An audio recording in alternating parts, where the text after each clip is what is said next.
சேனலில் பார்க்க போகிறது ஃபன்னி டைஸ். ஃபஸ்ட் நம்ம பார்க்க போகிறது பப்பி ஹவுஸ். வந்து நம்ம வீட்டு குழந்தைங்களுக்கு மணி சேவிங்ஸ்க்கு ஈஸியாக இருக்கும். நம்ம பார்க்க போகிறது வந்து கிட்ஸோட பிரெயின் கேம் வந்து பார்க்க போகிறோம்.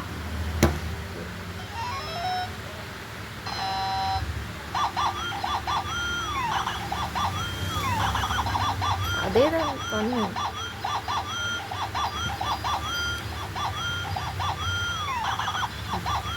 அடுத்து நம்ம பார்க்க போகிறது வந்து டாக்கிங் பேர்டு. எல்லா இடத்துலையும் நீங்கள் டாக்கிங் டாம் தான் பார்த்துருப்பீங்க. இது டிஃப்ரெண்ட்டாக டாக்கிங் பேர்டு தான் பண்ணணும்னா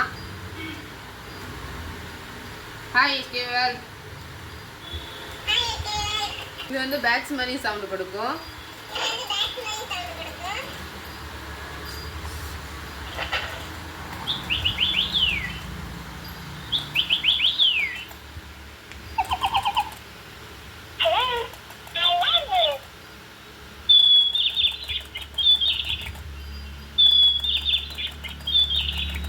இது வந்து கேண்டி ஃப்ளவர். இது கேண்டி மாதிரி யூஸ் பண்ணிக்கலாம், ஃப்ளவர் மாதிரியும் பார்த்துக்கலாம்.